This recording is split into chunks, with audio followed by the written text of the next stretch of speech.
నువ్వు ఎక్కడి నుంచి వచ్చావు అంటే దేశంలో ఏ రాష్ట్రం పేరైనా చెప్పు, ఎవడు ఎక్కడున్నా అభ్యంతరంలే, హ్యాపీ.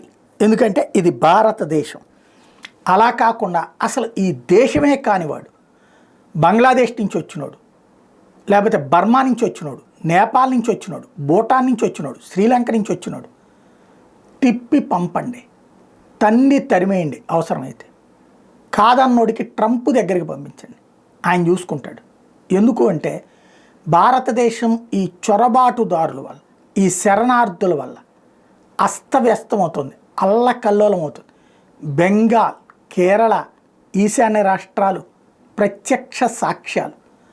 తప్పుడు పనులు చేసే తప్పుడుగాళ్ళు ఉపాధి కోసం, బ్రతుకు తెరువు కోసం వచ్చేవాళ్ళు.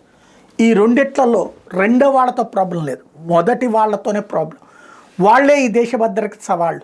నరేంద్ర మోడీ తిప్పి పంపడం కోసం ఎన్ఆర్సీ తెచ్చాడు, మన వాళ్ళని తీసుకురావడానికి యూసీసీ తెచ్చాడు, సిఏఏ తీసుకొచ్చాడు, ఏదైతే సిటిజన్షిప్ అమెండ్మెంట్ యాక్ట్. కానీ ఈ రెండింటి అమలు కానికుండా అడ్డుకుంటున్నటువంటి వేళ ట్రంప్ వచ్చి రావడంతోనే తన్ని తరిమేస్తున్నాడు, బలవంతంగా పట్టుకుని పంపిస్తున్నాడు, కొన్ని ప్రాంతాల ఎమర్జెన్సీ పెట్టి మరీ చేస్తున్నాడు. రేపు నరేంద్ర మోడీ చేస్తే చెయ్యనిస్తారా, చెయ్యనివ్వరా, అడ్డుకుంటారా, ఆపుతారా?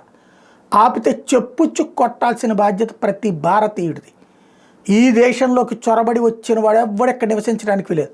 చట్టబద్ధంగా ఇక్కడ వీసా తీసుకుని వచ్చారా, ఉద్యోగం చేయడానికి వచ్చారా, ఉపాధి పొందడానికి వచ్చారా, సగౌరవంగా వాళ్ళకి నమస్కరించి ఉద్యోగం చేసుకోమని చెప్తాం. బట్ ఏ వీసా లేకుండా, ఏ ఇది లేకుండా ఇక్కడికి వచ్చేసి దర్జాగా ఇక్కడ ఓటర్ ఐడీలు తీసుకుని ఇక్కడ రాజకీయాలను ప్రభావితం చేయాలనుకునేటటువంటి వాడిని తరిమేయాలి. ఆపితే వాళ్ళని కూడా తరిమేయాలి.